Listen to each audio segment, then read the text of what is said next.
ನೀವು ಓವರಾಲ್ ಆಗಿ ಗಮನಿಸಿದ್ರೆ ಬಹುಶಃ ಸಿದ್ದರಾಮಯ್ಯ ಅವ್ರದ್ದು ನೀವು ಟ್ರ್ಯಾಕ್ ರೆಕಾರ್ಡ್ ನೋಡಿದ್ರೆ 17 ಬಜೆಟ್ ಮಂಡಿಸಿದ್ದಾರೆ. ಬಟ್ ಮೊದಲಿನ ಕಾಲಾವಧಿಯಲ್ಲಿ ಈ ಗ್ಯಾರಂಟೀಸ್ ಬಿಟ್ಟು ಮೊದಲೇನು ಅವ್ರು ಮಂಡಿಸಿದ್ರು ತುಂಬ ಎಫಿಷಿಯೆಂಟ್ ಆದಂಥ ಬಜೆಟ್ಸ್ ಇರ್ತಾರೆ. ಇರಿಗೇಷನ್ಗೆ ಬಹುಶಃ ಅವ್ರು ಕೊಟ್ಟಷ್ಟು ಅಲೋಕೇಶನ್ ಹಿಂದಿನ ಬಜೆಟ್ಗಳಲ್ಲಿ ಯಾರೂ ಕೊಟ್ಟಿಲ್ಲ. ಸೊ ತುಂಬ ಥಿಂಕ್ ಮಾಡಿ ಮಾಡ್ತಾ ಇದ್ರು. ಇವನ್ 50,000 ರೈತರಿಗೆ ನಾವು ಮನ್ನಾ ಮಾಡಬೇಕಾದಾಗಲೂ ಎಷ್ಟೊಂದು ಕ್ಯಾಲ್ಕುಲೇಟ್ ಮಾಡಿದಂಥವ್ರು ಅವ್ರಿಗೆ ಚೆನ್ನಾಗಿ ಗೊತ್ತಿದೆ ಹೇಗೆ ವೆಲ್ಫೇರ್ ಕಮಿಟ್ಮೆಂಟ್ನ ಈ ಡೆವಲಪ್ಮೆಂಟ್ಗೆ ಕನ್ವರ್ಟ್ ಮಾಡಬೇಕು ಅನ್ನೋದು ಗೊತ್ತಿದೆ. ಆದರೆ ಈ ಸರಿ ನನ್ನ ಪ್ರಕಾರ ದಿ ಮೇಜರ್ ಚಾಲೆಂಜ್ ಅವ್ರಿಗಿರೋದು ಫೈನಾನ್ಸಸ್ದು.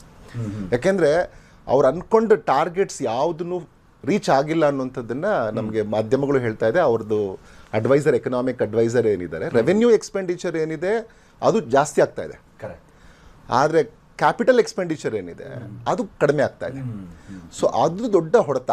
ಅದನ್ನು ಯಾವ ರೀತಿಯಲ್ಲಿ ಬ್ಯಾಲೆನ್ಸ್ ಮಾಡಲಿಕ್ಕೆ ಇವರು ಅವರ ಸ್ಟ್ರಾಟಜಿಯನ್ನು ಈ ಬಜೆಟಲ್ಲಿ ಮಂಡಿಸ್ತಾರೆ ಅನ್ನೋದ್ರ ಮೇಲೆ ಈ ಆಯವ್ಯಯ ಸಕ್ಸಸ್ಫುಲ್ ಅಲ್ಲ ಅಂತ ಗೊತ್ತಾಗುತ್ತೆ. ಯಾಕೆಂದರೆ ನೋಡಿ, ಲಾಸ್ಟ್ ಟೈಮ್ ಅವರು ಅರೌಂಡ್ 81,000 crores ನಾವು ಕೆಪೆಕ್ಸ್ಗೆ ಇನ್ವೆಸ್ಟ್ ಮಾಡ್ತೀವಿ ಅಂದಾಗ ವಿ ಆಲ್ ಅಪ್ರಿಷಿಯೇಟೆಡ್ ಇಟ್.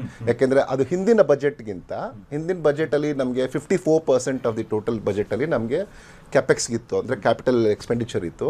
ಹಿಂದಿನ ಸರಿ ಅದೊಂದು ಸ್ವಲ್ಪ ಜಾಸ್ತಿ ಆಗಿತ್ತು. ಸೊ ಜಾಸ್ತಿ ಖುಷಿ ಪಟ್ಟದ್ರಲ್ಲಿ ನಾನು ಒಬ್ಬ, ಇಲ್ಲಿಂದನೂ ನಾನು ಅದನ್ನು ಹೇಳಿದ್ದೆ.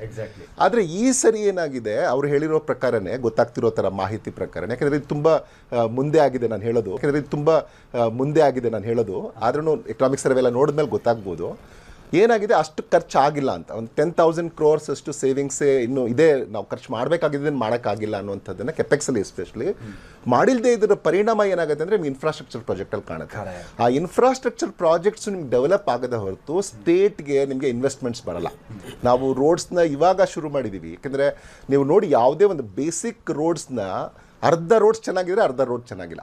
ಸೊ ಈ ಪ್ರಾಬ್ಲಮ್ಸ್ ಇದೆ. ಮತ್ತು ಇರಿಗೇಷನ್, ಯಾಕೆಂದರೆ ಸಿದ್ದರಾಮಯ್ಯ ಅವರಲ್ಲಿ ಕೂತಿದ್ದಾರೆ ಅಂತಂದರೆ CM ಆಗಿ, ಫೈನಾನ್ಸ್ ಮಿನಿಸ್ಟರ್ ಆಗಿ ಎಲ್ಲರ ಎಕ್ಸ್ಪೆಕ್ಟೇಷನ್ ಅವರು ರೈತರಿಗೆ ಏನಾದರೂ ಮಾಡಿಕೊಡ್ತಾರೆ ಅಂತ.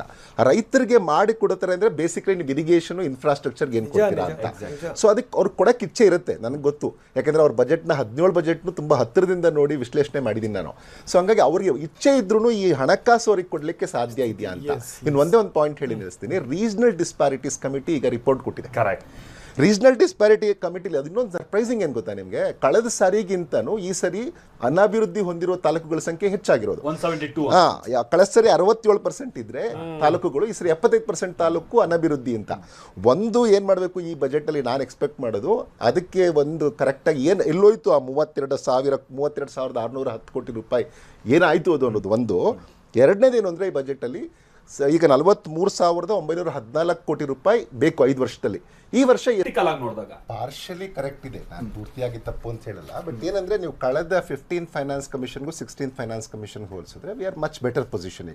ಈಗ ನಮಗೆ 3.64% ಕೊಟ್ಟಿದ್ರು, ಈಗ 4.11% ಕೊಟ್ಟಿದ್ದಾರೆ. ಇದು ನಾವು 14ನೇ ಫೈನಾನ್ಸ್ ಕಮಿಷನ್ಗೆ ಹೋಲಿಸಿದ್ರೆ ಕಡಿಮೆನೇ ಇದೆ. ಬಟ್ ಏನಾಗಿದೆ ಅಂತಂದ್ರೆ, ಒಂದು ರಾಷ್ಟ್ರ ಅಂದಮೇಲೆ ಒಂದು ಮನೆಯಲ್ಲಿ ಈಗ ಕೆಲವು ಮಕ್ಕಳು ವೀಕ್ ಇರ್ತಾರೆ ಅಂತಂದಾಗ ನೀವು ಅವ್ರಿಗೆ ಹೆಚ್ಚು ಹಣ ಖರ್ಚು ಮಾಡಿ ಅವ್ರ ಆರೋಗ್ಯವನ್ನು ನೋಡ್ಕೋಬೇಕಾದಂಥದ್ದು ಒಂದು ಮನೆ ಯಜಮಾನನ ಅಥವಾ ತಾಯಿಯ ಕರ್ತವ್ಯ ಆಗಿರುತ್ತೆ. ಅದನ್ನೇ ಇವಾಗ್ಲೂ ನೀವು ಒಕ್ಕೂಟ ವ್ಯವಸ್ಥೆ, ನಮ್ಮದು ಒಕ್ಕೂಟ ವ್ಯವಸ್ಥೆಯಲ್ಲಿ ಕೆಲವು ರಾಜ್ಯಗಳು ಹಿಂದುಳಿದಿರೋದ್ರಿಂದ ಆ ರಾಜ್ಯಗಳನ್ನು ಈ ರಾಜ್ಯಗಳ ಜೊತೆ ಸಮಾನವಾಗಿ ಬೆಳಿಬೇಕು ಅನ್ನೋ ಕಾರಣಕ್ಕಾಗಿ ಹೆಚ್ಚಿನ ಹಣ ಕೊಡ್ತಿದ್ದಾರೆ. ಅದಕ್ಕಾಗಿ ಔಟ್ಕಮ್ ಬೇಸ್ಡ್ ಮಾಡಿ, ಅದನ್ನೇ ತಪ್ಪೇನಿಲ್ಲ. ಈ ಸರಿ ಇಷ್ಟು ಅಲೋಕೇಶನ್ ಮಾಡಿದ್ವಿ, ನೀವು ಡೆವಲಪ್ಮೆಂಟ್ ಮಾಡಿ ತೋರಿಸಿ, ಇಲ್ಲಾಂದರೆ 5 ವರ್ಷದ ನಂತರ ಇದನ್ನು ಇಷ್ಟು ಕಡಿಮೆ ಮಾಡ್ತೀವಿ ಅಂತ ಹೇಳೋದು ತಪ್ಪಲ್ಲ, ಆದರೆ ಅವ್ರು ಕೊಡ್ತಿರೋದು ತಪ್ಪು. ಹಾಗಂತ ರಾಜ್ಯದ ಪಾಲನ್ನು ಪೂರ್ತಿಯಾಗಿ ಕಿತ್ತು ಕೊಡೋದು ತಪ್ಪು. ಈಗ 100 ರೂಪಾಯಿಗೆ ನಮಗೆ 4.13% ಈಗ ನಮಗೆ 16 ಫೈನಾನ್ಸ್ ಕಮಿಷನಲ್ಲಿ ಬಂದಿದೆ, better than what it was in the last 5 years. ಇದರಿಂದ ಒಂದಷ್ಟು ಹಣ ಕೂಡ ನಮಗೆ ಹೆಚ್ಚಿಗೆ ಬಂದಿದೆ. 12,247.93 ಕೋಟಿ ರೂಪಾಯಿಯಷ್ಟು ಹಣ ನಮಗೆ ಈ ಸಾಲಿಗೆ 26-27ಗೆ ಅದೊಂದು ರೀತಿಯಲ್ಲಿ ರಿಲೀಫ್ ನಮಗೆ ಈ ಸರಿಯ ಬಜೆಟ್ ಮಂಡಿಸುವಾಗ. ಇಷ್ಟು ಲಾಸ್ಟ್ ಟೈಮ್ಗಿಂತ ಇಷ್ಟು ಹಣ ಜಾಸ್ತಿ ಬಂದಿದೆ. ಹಂಗಂತ ನಾವು ಕೇಳದೇ ಇದ್ರೆ ಯಾರು ಕೊಡ್ತಾರೆ? ಕೇಳೋದು ಸರಿ ಇದೆ, ಅದರಲ್ಲಿ ತಪ್ಪು ಅಂತ ನಾನು ಹೇಳಲ್ಲ. ಆದರೆ ಹಂಗಂತ ನೀವು ಅವ್ರಿಗೆ ಕೊಟ್ಟು ಅವ್ರಿಗೂ ಕಮ್ಮಿ ಮಾಡಿದ್ದಾರೆ ಈ ಸರಿ. ಪಾಯಿಂಟ್ ಸಮ್ ಎಲ್ಲರೂ ಕಮ್ಮಿ ಆಗಿದೆ. ಉತ್ತರದ ರಾಜ್ಯಗಳಿಗೆ ಕಡಿಮೆ ಆಗಿದೆ, ದಕ್ಷಿಣದ ರಾಜ್ಯಗಳಿಗೆ ಹಿಂದಿಗೆ ಹೋಲಿಸಿದ್ರೆ ಈ ಸರಿ ಜಾಸ್ತಿ. ಟ್ಯಾಕ್ಸ್ ಮೊಬಿಲೈಸ್ ಮಾಡಬೇಕು ಅಂದ್ರೆ ಹೆಚ್ಚಳ ಮಾಡಬೇಕು, ಆದರೆ ಈ ಮಟ್ಟದ ಹೆಚ್ಚಳ very unscientific. Let me be very clear on that. Common man suffer ಆಗ್ತಿರೋದು ನಿಜ. ಯಾಕೆಂದ್ರೆ ನಾವೀಗ ಒಂದು ಕ್ಷೇತ್ರದ ಯಾರಿಗೆ ನೀವು ಅದನ್ನ ಕೊಡುವಾಗ ಸ್ಪೆಸಿಫಿಕ್ ಆಗಿ ನಾವು ಬಡವ್ರಿಗೆ ಕೊಡ್ತಾ ಇದ್ದೀವಿ ಅಂತ ಹೇಳಿ ಕೊಟ್ಟಿದ್ದಿದ್ರೆ ಬಡವರು ಉದ್ಧಾರ ಆಗ್ತಾ ಇದ್ದಾರೆ. ಈಗ ನೀವು ಎನ್ಮಾಸಕ್ಕೆ ಕೊಡ್ತಿದೀವಿ ಅಂತ ಹೇಳ್ಬಿಟ್ಟು ಇವಾಗ ಆ ಹೊರೆನ ಎಲ್ಲರ ಮೇಲೆ ಶಿಫ್ಟ್ ಮಾಡ್ತಾ ಇದ್ರೆ ಇಟ್ ಈಸ್ ಅನ್ಸೈಂಟಿಫಿಕ್, ಅನ್ಎಕನಾಮಿಕಲ್. ಆಮೇಲೆ ಇನ್ನೂ ಒಂದು ವಿಚಾರ ನಾನು ಅವ್ರಿಗೆ ಹೇಳ್ಬೇಕು, ದಯವಿಟ್ಟು ಪರ್ಸನಲ್ ಇನ್ಕಮ್ನೋ government income public income equate ಮಾಡಬೇಡಿ. Personal budget is different, public budget is different. ಅಲ್ಲಿ ಸಾಲ ಮಾಡೋದು ಪಬ್ಲಿಕ್ ಅಲ್ಲಿ ಸಾಲ, ಪಬ್ಲಿಕ್ ಆದರೆ ಗೌರ್ಮೆಂಟ್ ಸಾಲ ಮಾಡೋದನ್ನ ಎಲ್ಲವೂ ತಪ್ಪು ಅಂತ ಹೇಳಬೇಡಿ. ಯಾಕೆಂದ್ರೆ ಅದನ್ನ ಯಾವಾಗೂ ನಾವು ನಮ್ಮನೆ ಅಂತ ಯೋಚನೆ ಮಾಡಿ ಮಾತಾಡೋದಲ್ಲ ಗೌರ್ಮೆಂಟ್ ಅಂದ್ರೆ. ಇಲ್ಲಿ ಸಾಲ ಮಾಡಿ ಏನಕ್ಕೆ ಬಳಸ್ತೀವಿ ಅನ್ನೋದು ಇಂಪಾರ್ಟೆಂಟ್. ಅದನ್ನ ಹೇಗೆ ಆಯ್ತು ಅನ್ನೋದು ಮಾತ್ರ ಇಂಪಾರ್ಟೆಂಟ್. ಯಾವಾಗಲೂ ನನ್ನ ಮನೆ ತರನೇ ಗೌರ್ಮೆಂಟ್ ಅಂತ ಭಾವಿಸಬಾರ್ದು. ಇದು ಹಿಂಗ್ ಮಾಡಿದ್ರೆ ಮಾತ್ರ ಸಾರ್ಥಕತೆ. ಇಲ್ಲ ಅಂದ್ರೆ ಈ ಸಾಲ ಮಾಡಿ ಆದ್ರೂ ತುಪ್ಪ ತಿನ್ನೋದಂಗೆ, ಸಾಲ ಮಾಡಿ ಭಾಗ್ಯ ನೀಡುವಂದಂಗಾಗತ್ತೆ ಸರ್. ಸಾಲ ಮಾಡಿ ನಿಜಕ್ಕೂ ನೀವು ಯಾರಿಗೆ ಅನ್ವಯ ಆಗುತ್ತೋ ಅವ್ರಿಗೆ ಕೊಡಿ. ನೋಡಿ ಸರ್, ಈಗಲೂ ಅದು 52,000 ಕೋಟಿ ನೀವು ಬರೀ ಬಡವರಿಗೆ ಕೊಟ್ರೆ 10,000 ಕೋಟಿ ಕೊಡ್ಬೋದು. ಅದು ಆ ಧೈರ್ಯ ತೋರಿಸ್ಬೇಕು, ಆ ಧೈರ್ಯವನ್ನ ತೋರಿಸ್ಲೇಬೇಕು ಅವ್ರ ಬಳಿ. ಇದು ಇಂಟೆಂಟ್ ಒಳ್ಳೇದಿದೆ. ನಾವು ಅವಾಗಲೇ ಮಾತಾಡುವಾಗ ಅವ್ರದ್ದು ಉದ್ದೇಶ ಒಳ್ಳೇದಿದೆ, ಎಲ್ಲರನ್ನ ಒಳಗೊಳ್ಳಬೇಕು, ಎಲ್ಲ ಜನಕ್ಕೆ ದುಡ್ಡು ಇದು ಒಳ್ಳೇದಾಗಿ ಮಾಡಬೇಕು ಅಂತ. ಆದರೆ ಆ ಬಜೆಟ್ ಬೇಸ್ ಇದೆಯಲ್ಲ, ಅದು ನನಗೆ ಫಿಸ್ಕಲ್ ಪ್ರಾಬ್ಲಮ್ಸ್ ಇದೆ ಕಾಣುತ್ತೆ ಕ್ಲಿಯರ್ ಆಗಿ. ಇಂಟೆಂಟ್ ಅಥವಾ ಏನಾದರೂ ಇಂಟೆಂಟ್ ಅಂತ ಅಲ್ಲ, intent is good, but the foundation for it, ಏನು ಫೈನಾನ್ಸ್ ಬೇಕು ಅದು ಸರಿಯಾಗಿ ಸ್ಟ್ರಾಂಗ್ ಆಗಿಲ್ಲ. ಸೊ ಹಾಗಾಗಿ ಆ ಇಂಟೆನ್ಷನ್ಸ್ನ ಸ್ಯಾಟಿಸ್ಫೈ ಮಾಡೋಕ್ಕಾಗಲ್ಲ. ಯಾಕೆ ಇದನ್ನ ಹೇಳ್ತೀನಿ ಅಂದರೆ, ಈಗ 4.48 lakh crores ಈ ಸರಿಯ ಬಜೆಟ್. ಆದರೆ ರಿವೈಸ್ಡ್ ಎಸ್ಟಿಮೇಟ್ಸ್ ಲಾಸ್ಟ್ ಇಯರ್ ನಾವೆಲ್ಲ ಖುಷಿ ಪಟ್ಟಿದ್ವಿ ಇಲ್ಲಿ 4.08 lakh crores ಅಂದಾಗ ಫಸ್ಟ್ ಟೈಮ್ 4 lakh crores ದಾಟ್ತು ಅಂತ. ಇವರು ರಿವೈಸ್ಡ್ ಹೇಳ್ತಾ ಇದ್ದಾರೆ, ಇಲ್ಲ ಇದು 3.95 lakh crores ನಮ್ಮದು ಬಜೆಟ್ ಲಾಸ್ಟ್ ರಿವೈಸ್ಡ್ ಎಸ್ಟಿಮೇಟ್ಸು. ಈ ಸರಿ ನಾನು ಅಂದರೆ ನೀವು ರಿವೈಸ್ ಮಾಡುವಾಗ, ಅಂದರೆ ಕಳೆದ ವರ್ಷವೇ ನಿಮಗೆ ಪೂರ್ಣವಾಗಿ ಆ ಬಜೆಟನ್ನು ಕೊಡ್ಲಿಕ್ಕೆ ಆಗಲಿಲ್ಲ. ಅಂಥ ಟೈಮಲ್ಲಿ ಯಾವ ನೈತಿಕತೆಯ ಮೇಲೆಗೆ 4.48 lakh crores, ಕಳೆದ ಬಾರಿನೇ 14,242 ಕೋಟಿ ಕಡಿಮೆ ರಿವೈಸ್ ಮಾಡಿದಿರಿ.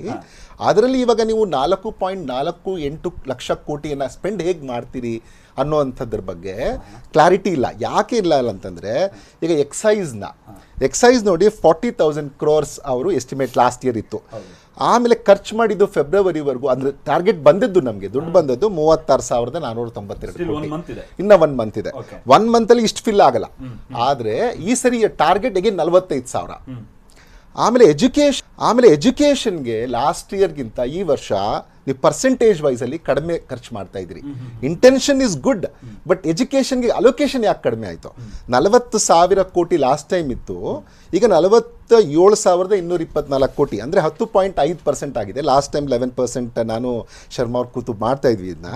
ಹೆಲ್ತ್ ಆ್ಯಂಡ್ ವೆಲ್ಫೇರ್ ಕೂಡ ನೀವು last time 4.5% of the total budget, ಅಂದರೆ ನಾನು ಹೇಳ್ತಿರೋದು ಬಜೆಟ್ ಎಸ್ಟಿಮೇಟ್ಸ್ಗೆ. ಅಂದರೆ 18,690 ಕೋಟಿಯನ್ನು ಖರ್ಚು ಮಾಡ್ತಿದ್ರು. ಈ ಸರಿ ಅದು 17,817 ಕೋಟಿ ಹೋಗಿದೆ. ಶಿಕ್ಷಣ, ಎಜುಕೇಷನ್ ನೀವು ಬಜೆಟ್ ಎಸ್ಟಿಮೇಟ್ಸ್ಗೆ ಹೋಲಿಸಿದ್ರೆ ತುಂಬ ಕಡಿಮೆ ಆಗಿದೆ. ಈವನ್ ಇರಿಗೇಷನ್ ಕೂಡ ಲಾಸ್ಟ್ ಟೈಮ್ 22,168 ಬಜೆಟ್ ಎಸ್ಟಿಮೇಟ್ಸ್ ಇತ್ತು. ಈ ಸರಿ ಅದು 22,436, ಅಂದರೆ 5% ನಮಗೆ ಈಗಾಗಿದೆ. ಲಾಸ್ಟ್ ಟೈಮ್ 5.5% ಇತ್ತು, ಈ ಸರಿ 5% ಆಗಿದೆ. ಸೊ ಇದನ್ನು ನೀವು ಗಮನಿಸಿದ್ರೆ ಏನು ಗೊತ್ತಾಗುತ್ತೆ ಅಂತಂದರೆ, even revenue collections last time ಇವರು ನೋಡಿ, ರೆವೆನ್ಯೂ ಕೂಡ ಲಾಸ್ಟ್ ಟೈಮ್ ನೀವು ಬಜೆಟ್ ಎಸ್ಟಿಮೇಟ್ಸಲ್ಲಿ ಇವ್ರು ಹೇಳ್ತಾ ಇದ್ರು 2,92,00,000 ಕೋಟಿ, 2.9 lakh crores ನಾವು ರೆವೆನ್ಯೂ ಕಲೆಕ್ಟ್ ಮಾಡ್ತೀವಿ ಅಂತ ಹೇಳ್ತಾ ಇದ್ರು. ಅಲ್ಲಿನೇ 22,573 crores ಅಷ್ಟು ಡೆಫಿಸಿಟ್ ಆಗಿದೆ, ಶಾರ್ಟೇಜ್ ಆಗಿದೆ. ಅಂದರೆ ಈಗ ಅದು ಅಷ್ಟು ಹೆಚ್ಚಾಗಿದೆ. ಈ ಸರಿ ಕಲೆಕ್ಷನ್ ಏನು ಯೋಚನೆ ಮಾಡ್ತಾ ಇದ್ದೀವಿ ಅಂದರೆ, ನಾವಿನ್ನ 22,579 ಕೋಟಿ ಹೆಚ್ಚಿಗೆ ಕಲೆಕ್ಟ್ ಮಾಡ್ತೀವಿ ಅನ್ನೋಂಥ ಆಸೆ ಇದೆ. ಆದರೆ ಲಾಸ್ಟ್ ಟೈಮೇ ಆಗಿಲ್ಲ. ಈ ಸರಿ ಯಾವ ಇದ್ರ ಮೇಲೆ, ಆ ಧೈರ್ಯದ ಮೇಲೆ ಇಷ್ಟು ದೊಡ್ಡ ಬಜೆಟ್ ಅನ್ನ ಮಂಡಿಸ್ಲಿಕ್ಕೆ ಸಾಧ್ಯ ಇದೆ? ರೆವೆನ್ಯೂ ಏನಾಗಿದೆ ಅಂತಂದ್ರೆ, ಈ ಓನ್ ಟ್ಯಾಕ್ಸ್ ಕಲೆಕ್ಷನ್ಸ್ ಅಲ್ಲಿನೂ ಕಡಿಮೆ ಆಗಿದೆ. ಓನ್ ಟ್ಯಾಕ್ಸ್ ಕಲೆಕ್ಷನ್ಸ್ ಕಡಿಮೆ ಆಗಿರೋದಕ್ಕೆ ಕಾರಣ ನಮಗೆ ಕ್ಲಿಯರ್ ಆಗಿ ಅವ್ರದ್ದು ರೆವೆನ್ಯೂ ಡೆಫಿಸಿಟ್ ಜಾಸ್ತಿ ಆಗ್ತಾ ಇದೆ. ಕರ್ನಾಟಕ ನೀವು ಐತಿಹಾಸಿಕವಾಗಿ ರೆವೆನ್ಯೂ ಸರ್ಪ್ಲಸ್ ಸ್ಟೇಟ್. ಇತ್ತೀಚೆಗೆ ರೆವೆನ್ಯೂ ಸರ್ಪ್ಲಸ್, ಯಾಕೆ ರೆವೆನ್ಯೂ ಡೆಫಿಸಿಟ್ ನ ನಾವು ಯಾವಾಗಲೂ ಆತಂಕಕಾರಿ ಅಂತೀವಿ ಅಂತಂದ್ರೆ, ದಿನನಿತ್ಯದ ಖರ್ಚುಗಳಿಗೆ, ಏನು ಸ್ಯಾಲರಿ ಕೊಡಕ್ಕೆ, ಪೆನ್ಷನ್ ಕೊಡಕ್ಕೂ ನಾವು ಸಾಲ ಮಾಡಬೇಕಾದಂತ ಅನಿವಾರ್ಯತೆ ಇದೆ ಅಂತ ರೆವಿನ್ಯೂ ತೋರಿಸುತ್ತೆ, ರೆವಿನ್ಯೂ ಡೆಫಿಸಿಟ್ ತೋರಿಸುತ್ತೆ. ಆ ರೆವಿನ್ಯೂ ಡೆಫಿಸಿಟ್ ನಿಮಗೆ ಲಾಸ್ಟ್ ಟೈಮ್ ನಾವು ಅನೌನ್ಸ್ ಮಾಡಿದಾಗ ಬಜೆಟ್ ಅಲ್ಲಿ ಅನೌನ್ಸ್ ಮಾಡಿದ್ದು 19,000 ಕೋಟಿ ಅನೌನ್ಸ್ ಮಾಡಿದ್ರು. ಆದ್ರೆ ಅದು ಹೆಚ್ಚಾಗಿದ್ದು ಎಲ್ಲಿಗೆ ಅಂದ್ರೆ, ರೆವಿನ್ಯೂ ಡೆಫಿಸಿಟ್ 25,449 ಕೋಟಿಗೆ. ಅಂದ್ರೆ ಲಾಸ್ಟ್ ಟೈಮೇನೆ ರೆವಿನ್ಯೂ ಡೆಫಿಸಿಟ್ ಜಾಸ್ತಿ ಆಗಿದೆ. ಅದು ಅವಾಗ ಇವ್ರು ಹೇಳಿದ್ ನಮಗೆ 0.6 ಇರುತ್ತೆ ಅಂತ, ಆಮೇಲೆ 0.89 ಬರ್ತಾ ಇದೆ.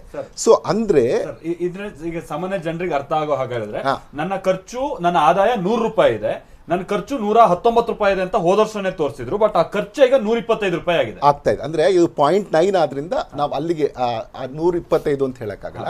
0.8%, 0.9%, 80 ಪೈಸಾ. ರೀಸನ್ ಏನ್ ಸರ್ ಇದಕ್ಕೆ? ರೆವಿನ್ಯೂ ಡೆಫಿಸಿಟ್ಗೆ ನಾವು ಇವಾಗ ತುಂಬಾ ಆಂಬಿಷಿಯಸ್ ಆಗಿ ನಾವು ಟಾರ್ಗೆಟ್ ಇಟ್ಕೋತೀವಿ. ಈ ಅಬ್ಕಾರಿಯಿಂದ ಎಷ್ಟು ಬರುತ್ತೆ, ಕಮರ್ಷಿಯಲ್ ಟ್ಯಾಕ್ಸ್ ಇಂದ ಎಷ್ಟು ಬರುತ್ತೆ, ಅಷ್ಟು ಬಂದಿಲ್ಲ ಲಾಸ್ಟ್ ಇಯರ್. ಸೊ ಆ ಕಾರಣಕ್ಕಾಗಿ ಆಗಿದೆ. ಮತ್ತೆ ಸಾಲ ನೋಡಿ, ಲಾಸ್ಟ್ ಇಯರ್ 1,16,000 crores ಮಾಡಿದ್ದು ಟೋಟಲ್, ಇದು ಈ ಸರಿ 1,32,000 ಹೋಗಿದೆ. ನೀವಿಲ್ಲಿ ಪ್ರಾಬ್ಲಮ್ ಏನು ಅಂತಂದ್ರೆ, ನಾವು ಯಾವಾಗ್ಲೂ ಡೆಟ್ನ ಕಡಿಮೆ ಮಾಡ್ಕೊಂಡು ಬರಬೇಕು. ಲಾಸ್ಟ್ ಟೈಮ್ 24.67% ಇದೆ, ಈ ಸರಿ 24.94% ಆಗಿದೆ. ಇದು ಬರೀ ನಾವು ಪಾಯಿಂಟ್ ಅಷ್ಟು ಲೆಕ್ಕ ಅಲ್ಲ, ಇದು ಜಿ ಡಿ ಪಿಗೆ, ಇದು ಜಿ ಡಿ ಪಿಗೆ ಆಗೋದ್ರಿಂದ ಈ ವ್ಯತ್ಯಾಸ ನಿಮಗೆ ಇಲ್ಲಿ 14,000 ಕೋಟಿ ಕಾಣೋದು. ಸೊ ಇಷ್ಟು ಡಿಫ್ರೆನ್ಸ್ ಇದ್ದಾಗ, ಮತ್ತೆ ನೀವು ನೋಡಿ ನಾನ್ ಟ್ಯಾಕ್ಸ್ ರೆವಿನ್ಯೂನಲ್ಲಿ ಕೂಡ ಲಾಸ್ಟ್ ಇಯರ್ 16,500 ಕೋಟಿ ಎಕ್ಸ್ಪೆಕ್ಟ್ ಮಾಡ್ತಾ ಇದ್ರು, ಈ ಸರಿ 16,000 ಕೋಟಿ ಎಕ್ಸ್ಪೆಕ್ಟ್ ಮಾಡ್ತಾ ಇದೀವಿ. ಅಂದರೆ ನಿಮಗೆ ಫಂಡಮೆಂಟಲ್ಸ್ ಏನು ಫೌಂಡೇಶನ್ ಇದೆಯಲ್ಲ, ಅಲ್ಲೇ ಪ್ರಾಬ್ಲಮ್ ಇದೆ ನನಗೆ ಕ್ಲಿಯರ್ ಆಗಿ. ಯಾಕೆಂದರೆ ಇದನ್ನು ಸರಿ ಮಾಡ್ಕೊಳ್ಳದೆ ಹೊರತು, ಇದು ಒಳ್ಳೆಯ ಉದ್ದೇಶ ಇದೆ, ಇಂಜಿನಿಯರಿಂಗ್, ಇದು ಅಗ್ರಿಕಲ್ಚರಲ್ಲಿ ನೀವು ಒಳ್ಳೆಯ ರಿಫಾರ್ಮ್ಸನ್ನು ತರಬೇಕು ಪ್ರಯತ್ನ ಪಟ್ಟಿದ್ದೀರಿ, AI ಇಂಟ್ರೊಡ್ಯೂಸ್ ಮಾಡೋಕ್ಕೆ ಇಷ್ಟಪಟ್ಟಿದ್ದೀರಿ, ಎಜುಕೇಷನಲ್ಲಿ ಸಾಕಷ್ಟು ರಿಫಾರ್ಮ್ಸ್ ಇದೆ. ಬಟ್ ಆಮೇಲೆ ಇನ್ನೂ ಒಂದು ವೆರಿ ಇಂಪಾರ್ಟೆಂಟ್ ಏನಂದರೆ, ರಾಜ್ಯದ ಅಭಿವೃದ್ಧಿ ಆಗಬೇಕು ಅಂದರೆ ನೀವು ಕ್ಯಾಪಿಟಲ್ ಎಕ್ಸ್ಪೆಂಡಿಚರ್ ಹೆಚ್ಚು ಮಾಡಲೇಬೇಕು.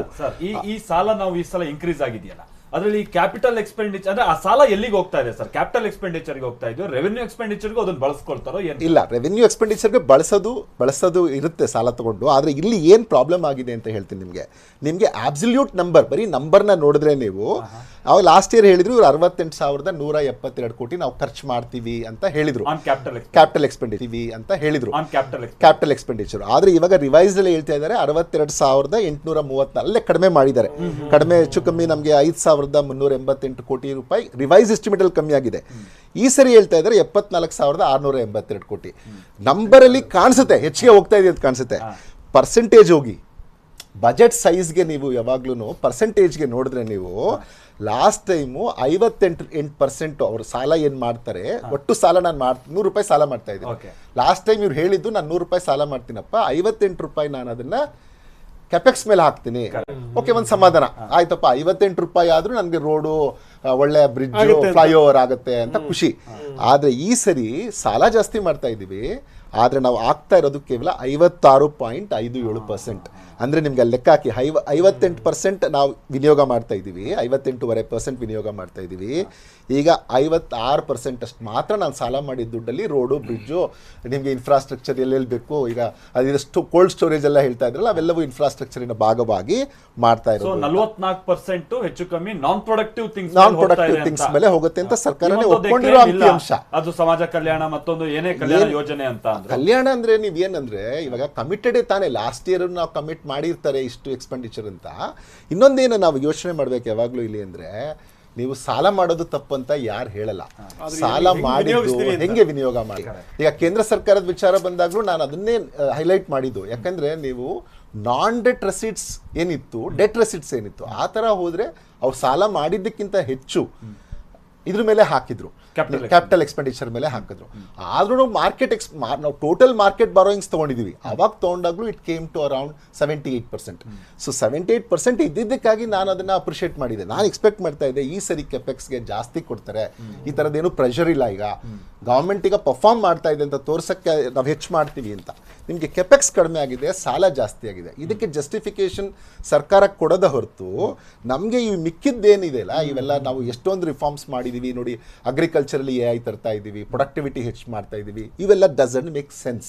ನೀವು ಎಜುಕೇಷನ್ಗೆ ಕಡಿಮೆ ಮಾಡಿದ್ದೀರಾ, ಹೆಲ್ತ್ಗೆ ಕಡಿಮೆ ಮಾಡಿದ್ದೀರಾ, overall allocation percentage wise ನೋಡಿದ್ರೆ ಆವಾಗ ಯಾವಾಗಲೂ ಒಂದು ಪ್ರಗತಿಪರ ಕರ್ನಾಟಕ ಅಂದ್ರೆ.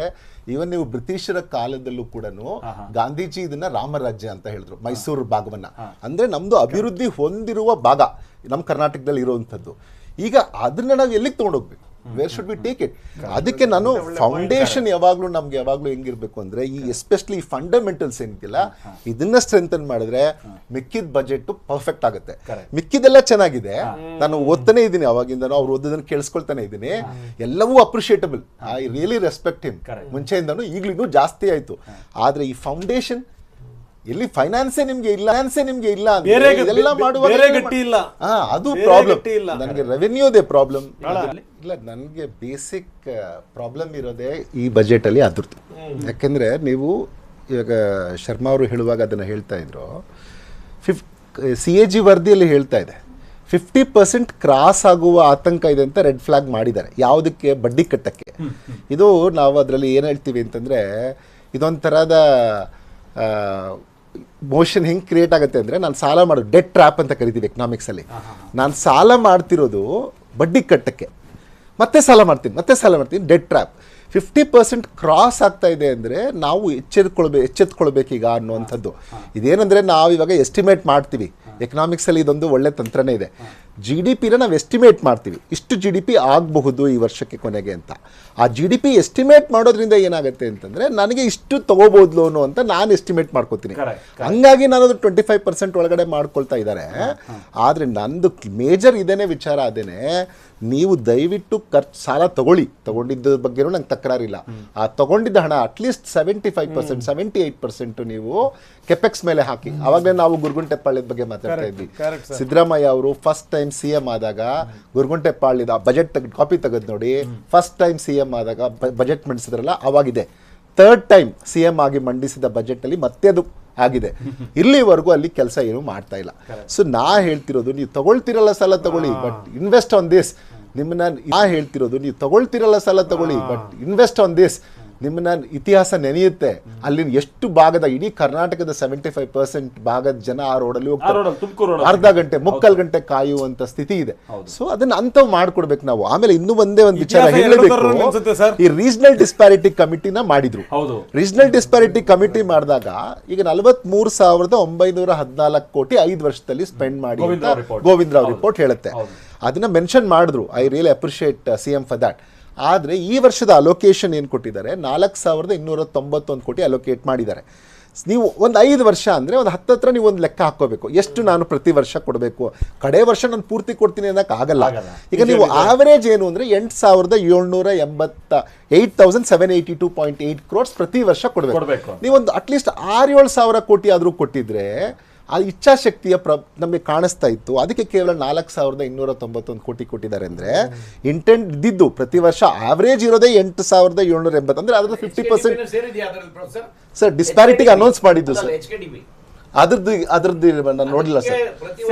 3,000 ಕೋಟಿ ಕೊಡ್ತಾರೆ ಸರ್. ಅದು ಇವಾಗ ಅನೌನ್ಸ್ ಮಾಡಿದ್ದು ಅವ್ರು ಅನೌನ್ಸ್ ಮಾಡಿದ್ದಕ್ಕಾಗಿ ನಾನು ಹೇಳ್ತಾ ಇದ್ದೀನಿ. ಇಂಟೆಂಟ್ ಏನಿದೆ ಒಳ್ಳೊಳ್ಳೆ ಈಗ ಅಗ್ರಿಕಲ್ಚರ್ ಅಲ್ಲಿ, ಹೆಲ್ತ್ ಅಲ್ಲಿ, ಎಜುಕೇಶನ್ ಅಲ್ಲಿ, ಇವನ್ ಎಸ್ಪೆಷಲಿ ಈಗ ನಾವೇನು ನಿರುದ್ಯೋಗಿಗಳಿಗೆ ನಾವೀಗ 56,000 ಹುದ್ದೆಯನ್ನು ತಗೋತೀವಿ. ಇವೆಲ್ಲ this are all very good intentional ಇರುವಂಥ ಇದು. ಆದರೆ ಅದಕ್ಕೆ ಸೋರ್ಸ್ ಏನಿದೆಯಲ್ಲ ಫೈನಾನ್ಸ್, ಅದರದ್ದು ಮ್ಯಾನೇಜ್ಮೆಂಟಲ್ಲಿ ಫಸ್ಟ್ ಟೈಮ್ ನನಗೆ ಈ 17 ಬಜೆಟ್ಗಳಲ್ಲಿ ಫಸ್ಟ್ ಟೈಮ್ ಅದರಲ್ಲಿ ಸೋತಿದ್ದಾರೆ ಅಂತ ನನಗೆ ಅನಿಸಿದ್ದು. ಯಾಕೆಂದರೆ ನಾನು ಅವ್ರ ಎಲ್ಲ ಆಯವ್ಯಯಗಳನ್ನ ಇಷ್ಟು ವರ್ಷಗಳ ಕಾಲನೂ ಅಧ್ಯಯನ ಮಾಡಿದ್ದೀನಿ. ಅದನ್ನು ನೋಡುವಾಗ ಫಸ್ಟ್ ಟೈಮ್ ಇಷ್ಟರ ಮಟ್ಟಿಗೆ ರೆವೆನ್ಯೂ ಡೆಫಿಸಿಟ್ ಹೆಚ್ಚಾಗಿರೋದು ಇಷ್ಟರ ಮಟ್ಟಿಗೆ ಇದೆ ಫಸ್ಟ್ ಟೈಮ್. ಆಮೇಲೆ ಓವರ್ ಆಲ್ ಏನು ಅದಕ್ಕೆ ಒಂದು ಮ್ಯಾನೇಜ್ಮೆಂಟಲ್ಲಿ ಇಷ್ಟೊಂದು ಪ್ರಾಬ್ಲಮ್ ಆಗಿದ್ದು ಲಾಸ್ಟ್ ಬಜೆಟ್ಗೆ ಮತ್ತೆ ರಿವೈಸ್, ಮತ್ತು ಕಳೆದ 3 ವರ್ಷದಿಂದಲೂ ರಿವೈಸ್ ಎಸ್ಟಿಮೇಟ್ಸೇ ಕೊಡ್ತಾ ಇದ್ದಾರೆ ಎಲ್ಲದಕ್ಕೂ. ನೀವು ಗಮನಿಸಿದ್ರೆ ಟೋಟಲ್ ಬಜೆಟ್ ಸೈಜ್ ಈಗ ನಮಗೆ ಇದು ಕಾಣಿಸ್ತಾ ಇದೆ, ಈಗ 4.5ವರೆಗೂ ಹೋಗ್ತಾ ಇದೀವಿ ಅಂತ. ನೆಕ್ಸ್ಟ್ ಅದನ್ನು ರಿವೈಸ್ ಆಗಿ ಕೆಳಗಡೆ ಬರುತ್ತೆ. ಸೊ ಈ ಥರದ್ದು ಆಗದೆ ಇರಲಿ, ಒಂದು ರಿಯಲಿಸ್ಟಿಕ್ ಆಗಿರಬೇಕು ಯಾವಾಗಲೂ ಬಜೆಟ್. ಸ್ವಲ್ಪ ಆ ಕಡೆ ಈ ಕಡೆ ಆದರೆ ಪರವಾಗಿಲ್ಲ, ಇಷ್ಟು ವ್ಯತಿರಿಕ್ತವಾಗಿ ಆದರೆ ಆ ಡಾಕ್ಯುಮೆಂಟ್ಗೆ ಬೆಲೆ ಇರೋದಿಲ್ಲ ಅನ್ನೋದು. ಬಹಳ ಒಳ್ಳೆ ಮಾತು ಹೇಳಿದ್ರೆ. Thank you very much. ತಮ್ಮೆಲ್ಲರಿಗೂ ಕೂಡ ಧನ್ಯವಾದಗಳು.